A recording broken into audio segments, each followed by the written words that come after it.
Hola lectores, hoy os traigo la reseña de la que de momento es mi mejor lectura del año, con mucha diferencia, que ha sido La muerte de Iván Ilich de Lev Tolstoy. Bueno, el impacto tanto literario como humano que he sufrido ha sido espectacular. Tened en cuenta que yo ya he leído Guerra y Paz y Ana Karenina, que son dos libros extraordinarios, monumentales, colosales, monstruosos, todo lo que queráis, lo son. Son dos obras al nivel de cualquier gran obra de la literatura, están en lo más alto y por lo tanto yo creía que este libro, que tiene 150 páginas en esta edición ilustrada, pues no me iba a sorprender. Y he quedado absolutamente sorprendida y anonadada, y me acordé rápidamente de algunos de vuestros comentarios en Instagram que alguno de vosotros me dijo: es mi novela favorita de Tolstoy. Y yo pensé, ¿la favorita de Tolstoy? ¿Por delante de Guerra y Paz y Ana Karenina? ¿De verdad? Pues estoy por decir lo mismo, estoy por decir lo mismo. Estoy por decir que es la más perfecta. Así os lo digo, así de rotundo. No abarca tantas cosas como Guerra y Paz y Ana Karenina, pero me parece un libro perfecto. Lo primero que llama la atención de esta novela es el título, porque ya contiene el gran spoiler de la historia. Y no importa, eso te crea mayor interés porque quieres saber quién fue Iván Ilich y qué le ocurrió, porque murió.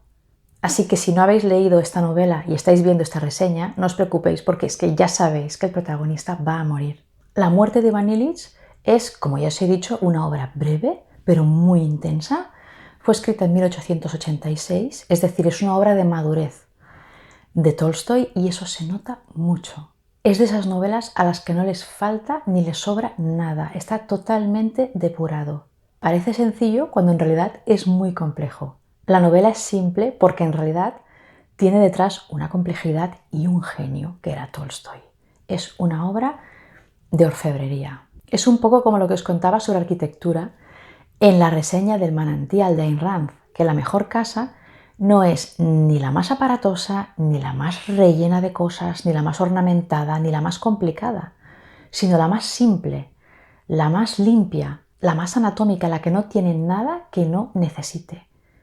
Y esta novela, La muerte de Iván Ilich, no contiene nada que no necesite, contiene solo lo imprescindible. Más allá de la perfección literaria de esta novela, tenemos su parte humana, que es intensísima. A mí me ha emocionado muchísimo.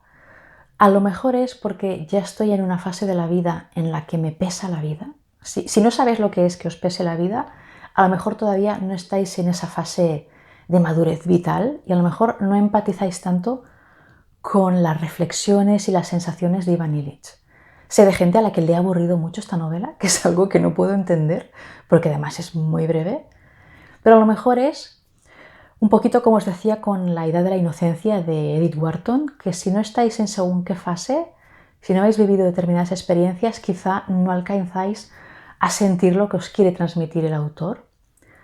Si ya habéis vivido la muerte de un ser querido, una muerte no cualquiera, una muerte lenta, dolorosa y consciente por parte del enfermo, os va a afectar muchísimo, os va a doler muchísimo.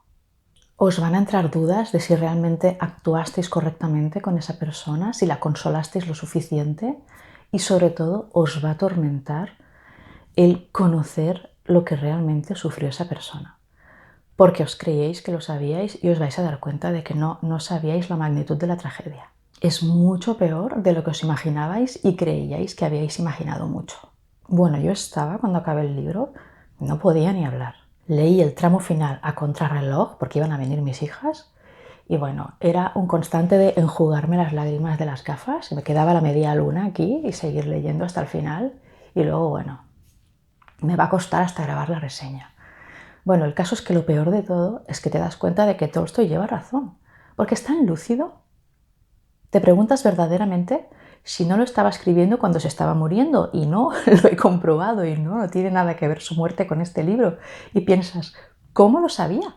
¿Cómo era tan clarividente? Bueno, un genio. Lo cierto es que Tolstoy con esta novela lo que pretendía era abarcar una serie de temas relacionados con su nueva filosofía moral de esa época, pero por suerte Al final, para mí, lo que hay en esta novela son valores y emociones universales. Cualquier persona, en cualquier lugar, en cualquier época, lo va a comprender. Después de esta introducción, que ya me estoy enrollando como siempre, permitidme que empiece la reseña con una breve síntesis de un aspecto concreto de la vida de Tolstói, que es la metamorfosis espiritual que sufrió ya en su madurez. Él sufrió a lo largo de su vida una serie de crisis espirituales muy angustiantes que le supusieron una gran inquietud e insatisfacción vital. Y esta novela pertenece a la etapa posterior a su metamorfosis espiritual definitiva. Y es importante conocerla para comprender por qué esta obra es diferente de su producción literaria anterior. Es un tema complejo. La información que encontré me resultó difícil de desgranar. Hablé de ello con Marta, del canal No Solo Clásicos, que os recomiendo mucho. Justo después de tener esta conversación, ella colgó una reseña fabulosa de Ana Karenina, que os recomiendo mucho, porque además de hablar de la obra, habla mucho del autor y del movimiento realista. Y en todo esto también me ayudó mucho este volumen de Vladimir Nabokov, que es Curso de Literatura Rusa. Tiene un apartado sobre la muerte de Ivan Illich, en el que habla de esa metamorfosis de Tolstói y es súper interesante. Me encanta Nabokov, estoy muy de acuerdo en todo lo que dice. Tolstói tuvo su primera crisis a finales de los años 50 y luego tuvo más. ¿Y de dónde venían estas crisis? ¿Qué le pasaba? Tolstói pertenecía a una antigua familia noble rusa, era un terrateniente y sus dudas derivaban de varios temas.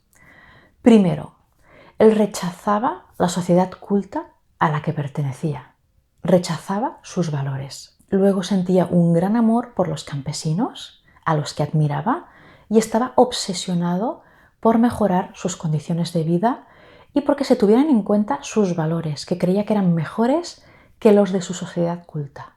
Tenía tendencia a idealizar al campesinado y al trabajo físico y, de hecho, en ocasiones el acercamiento al trabajo físico y a los campesinos y a la tierra le ayudó a superar su malestar interno.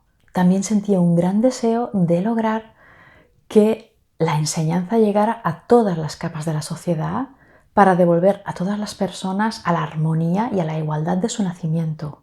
Llegó a abrir varias escuelas para los hijos de sus siervos y llegó a darles clases, siendo un aristócrata. Poneos en contexto, estamos hablando de un aristócrata a mitad del siglo XIX. No es casualidad que se considera a Tolstói uno de los precursores del anarquismo. Tolstói también creía en la preponderancia de la naturaleza sobre el ser humano, por más racional e influyente que éste se creyera. De hecho, le enervaba la prepotencia del ser humano. Y por último, también vivía frustrado por su descubrimiento de que Europa no era el paladín de la libertad y de los grandes valores que él creía. Creía que de algún modo Europa era la salvación de Rusia y se dio cuenta de que no era así. Entonces Tolstói no soportaba la contradicción que había entre su ideología y el tipo de vida que llevaba. Llevaba una vida de aristócrata, de gran propietario y de intelectual y creador. Fijaos que la contradicción es tanto moral como política, económica, social, intelectual y artística. Yo me centraré más en la artística porque es la que más me interesa para la reseña y es la que más explica Nabokov en el libro y yo estoy muy de acuerdo con él. Pero el caso es que Tolstói se sentía mal por todo lo que era frente a la mayoría campesina, sencilla e inculta. Entonces, Ana Karenina refleja muy bien una de las crisis que sufrió Tolstói y de algún modo adelanta la gran crisis que tuvo en los años 70. En esta novela se plantean multitud de temas morales y problemas de su tiempo. Y tal vez la reseña de Marta de No Solo Clásicos, de verdad, que ella lo explica todo muy bien. Acordaros del personaje de Levin. Yo hace muchos años que leí la novela, pero recuerdo que había grandes discusiones sobre el tipo de vida del campesinado, sobre las mejores agrícolas que se podían introducir, sobre la maquinaria. En esa época se me hicieron un poco pesadas, aunque el personaje de Levin creo que es el que más me gustó. Pero Tolstói con todo eso introduce sus dudas existenciales. En esta novela gana terreno la faceta más moralista de Tolstói. De hecho, él siempre se sintió fascinado por el didactismo y por la moralización, que es algo de lo que Iván Turgenev siempre intentó alejarlo. Pero gracias al cielo, la naturaleza creativa de Tolstói fue más fuerte que el yo racional que se oponía y por eso Ana Karenina es una maravilla. La mayor crisis moral de Tolstói acaeció a finales de la década de los 70, después de escribir Ana Karenina, y el autor lo escribió en un libro llamado Confesión, que escribió en 1882. Allí explica cómo ha evolucionado espiritualmente hasta alcanzar una filosofía religiosa que ve como la única posibilidad que tiene de salvarse de la angustia, de la muerte y del suicidio.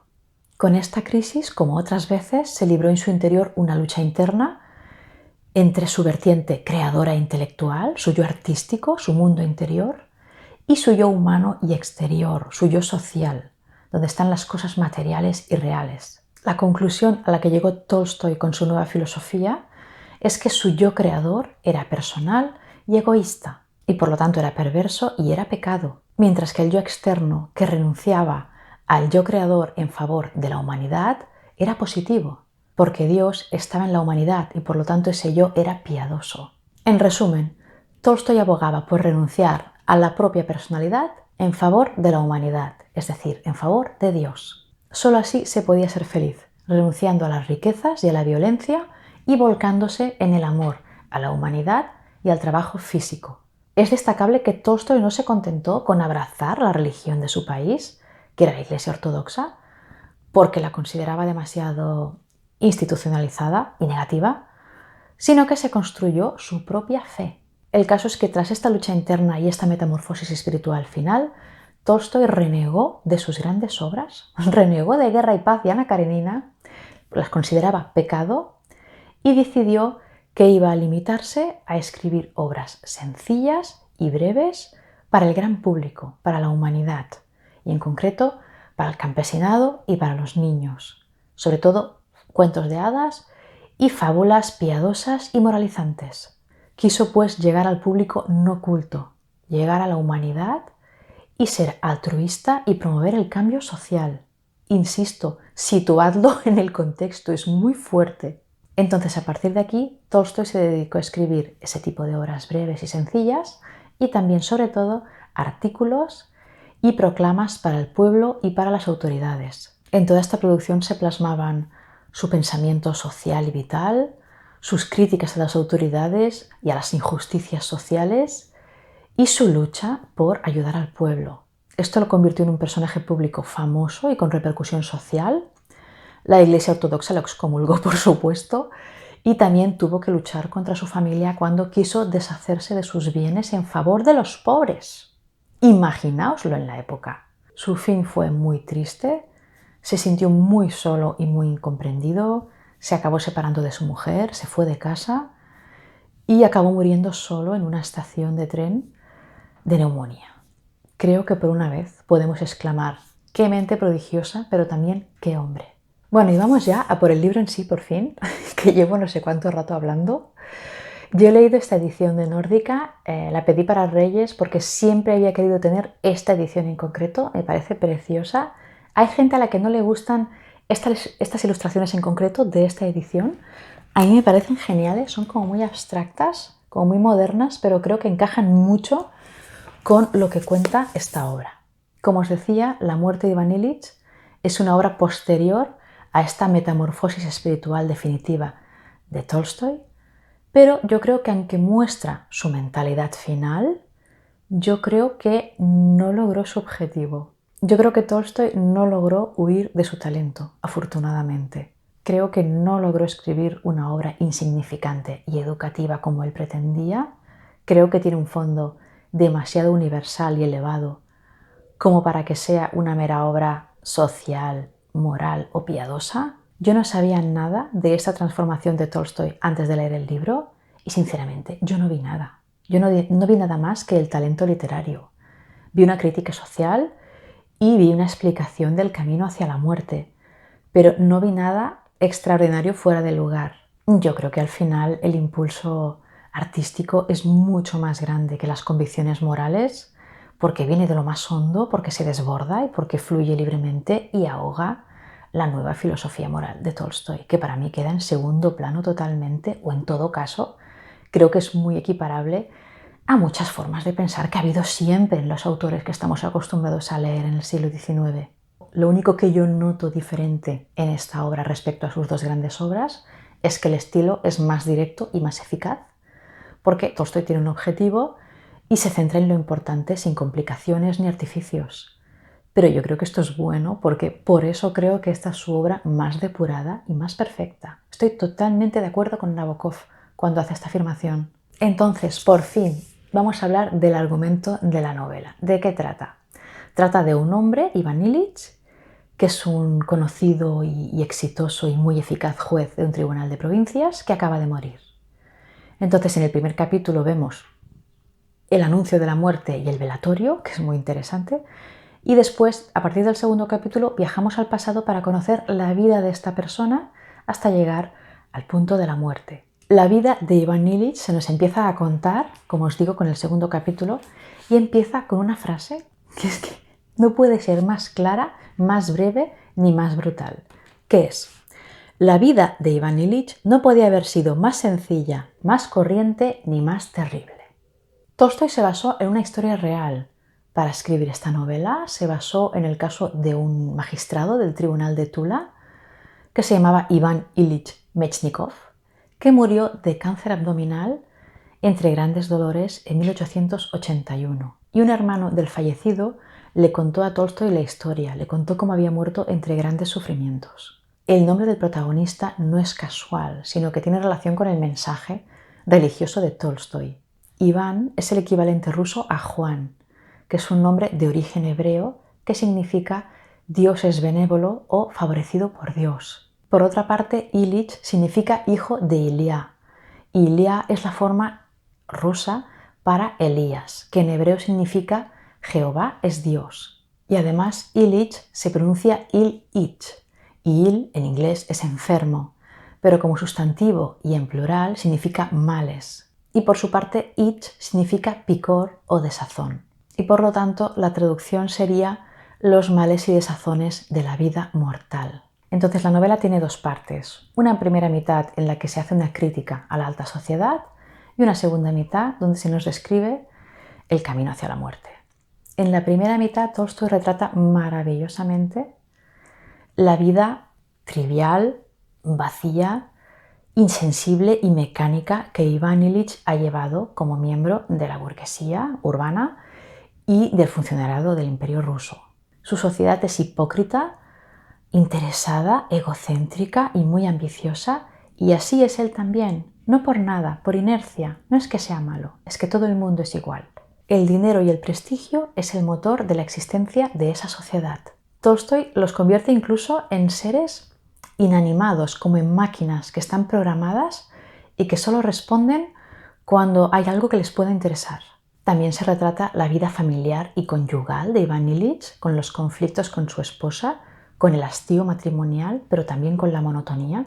Todo es monótono en la vida de Iván Illich. Y entonces la conciencia de la cercanía de la muerte será lo que saque a Iván Illich del automatismo, de la apatía vital en la que viven todos los demás. Gracias a la llegada de la muerte, el protagonista tiene por primera vez una perspectiva auténtica de su vida. En este sentido, Tolstói habla de la alienación de la burguesía, de su olvido de la naturaleza y de los valores espirituales. Es la propia naturaleza la que salva y mata a la vez a Iván Illich. Y entonces la segunda parte del libro, para mí la más interesante, lo que hace es analizar ese espacio de tiempo previo a la muerte. ¿De qué nos habla esta segunda parte? ¿Qué retrata? Retrata, por un lado, la espantosa conciencia de que se aproxima la muerte inexorable. Tolstói nos habla del miedo a la muerte, del miedo a lo desconocido. Iván se ve abocado a la reflexión porque se acerca la muerte y las reflexiones que tiene son terribles. Esta parte también retrata el indecible tormento que supone sentir la progresiva degeneración y debilidad del propio cuerpo frente a la salud que disfrutan los demás. Y lo peor de todo es la convicción de que ya no hay marcha atrás. Ya no vas a estar nunca más como antes. Salir de ese estado significa morir. Y no salir significa quedarte tan mal como estás. Es un todo inaceptable. Iván Illich también llega a la terrible certeza de que esa proximidad de la muerte lo convierte en un hombre como todos los demás. No importa su posición social, todos van a pasar por lo mismo, él también. Luego está la desesperación y la incomprensión por los dolores sufridos. Iván Ilich se pregunta, ¿por qué debo sufrir? Y sobre todo, ¿por qué debo sufrir tanto? Luego está la mortificación de ver que su familia y sus conocidos se han autoimpuesto el engaño de hacer ver que no pasa nada, que Iván no se está muriendo, que con paciencia y con tratamiento se curará. Y por lo tanto hacen gala de una indiferencia que es exasperante para un Iván Ilich que está padeciendo tanto. Luego también está la conciencia de ser una molestia para los demás, de impedirles desarrollar una vida feliz. En este sentido, una de las partes más conmovedoras de la novela es la relación que se establece entre Iván y su criado Gerasim. Iván está sumido en el dolor físico y en la depresión porque ve que su familia no le hace caso, porque siguen la vida artificial que han llevado siempre y siguen las convenciones sociales, por lo tanto aquí no pasa nada. Y Iván encuentra consuelo y bienestar en ese criado joven, alegre, tranquilo, que actúa con naturalidad, que no actúa como si su amo no se estuviera muriendo. Iván toma conciencia de que ese joven sencillo, que él creía inferior a él, a la práctica es el único que le comprende y le compadece, y es el único que le aporta paz. Porque además Gerasim evidencia sus ganas de ayudarle, de hacerle sus últimos días más confortables, porque acepta que todos van a morir y espera que alguien haga lo mismo por él cuando le toque. Iván también sufre las dudas acerca de la vida vivida. ¿He vivido correctamente? ¿He aprovechado el tiempo? ¿He hecho las cosas bien? Se pone a reflexionar y se da cuenta de que el momento que él creía el más feliz era una estupidez. Se da cuenta de que su única época feliz fue la infancia, precisamente cuando no existían los mandatos sociales. Así que Iván asume sus errores y asume que ha vivido una vida equivocada. Y por último, esta segunda mitad retrata la escalofriante intuición de que llega el final definitivo. Bueno, todo lo que desarrolla Tolstói en la segunda mitad del libro te encoge el corazón por su increíble verosimilitud. Te das cuenta de que lleva razón y es horrible. Aparte de las emociones y los valores universales, Tolstói sí que introduce su nueva filosofía moral y te deja claro que la conclusión que debes sacar es que la vida de Iván Ilich fue errónea, por lo que no vivió realmente, sino que estaba muerto en vida. Con su muerte, Iván Ilich nace a una nueva vida, a una felicidad real, con Dios. Por lo tanto, Tolstói enfoca la muerte como una recompensa, como una salvación tras esa vida errónea. Los pensamientos y sufrimientos de Iván Ilich durante su agonía serían una especie de metamorfosis, una especie de transición espiritual que le llevará a la felicidad en la otra vida. Con la muerte llega la liberación. Cuando justo al final Iván Ilich dice que la muerte ya no existe, lo que está diciendo es que estaba muerto en vida y que al alcanzar la muerte renace de verdad a la vida real. Fijaos, os leo las últimas líneas. «Ha terminado», dijo alguien a su lado. Él oyó esas palabras y las repitió en su alma. «La muerte ha terminado», se dijo, «ya no existe». Tomó una bocanada de aire, se detuvo en mitad de la aspiración, extendió los miembros y se murió. Es buenísimo el final, además. Es que no se podía acabar de otra manera. Es sencillamente eso, es fantástico. Esta novela me ha recordado un poco a la de Stoner, de John Williams, que leí recientemente, me gustó muchísimo.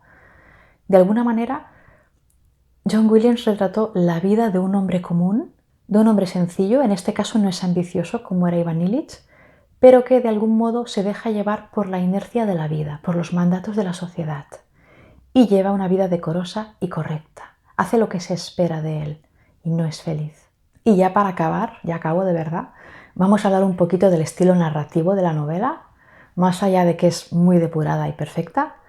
Tiene una claridad y precisión expositiva pasmosas. Tolstói es muy exacto en sus descripciones, tiene una gran capacidad para captar los matices más sutiles de las sensaciones de sus personajes, sabe sumergir al lector en las vivencias más íntimas de Iván Ilich, también sabe transmitir a través de las percepciones físicas de los personajes y tiene una visión muy lúcida de la realidad. La novela tiene monólogo interior y flujo de conciencia, que esto ya lo vimos en Ana Karenina, sobre todo creo recordar al final, en el personaje de Ana. Hay gente que dice que la primera parte necesitaría de un mayor desarrollo, esa parte social en la que se critica a la burguesía. Yo no estoy de acuerdo, yo creo que es insustancial para lo que se quiere contar. La historia es sencilla, pero lo que se extrae de ella es enorme, y eso solo lo logran los grandes genios de la literatura. Digan lo que digan. Por eso el mensaje de la novela es universal. Y eso es todo por hoy, ya me callo. Leeros esta novelaza y nos vemos dentro de 2 semanas, creo que con el resumen de lecturas del primer trimestre de año. Leed mucho.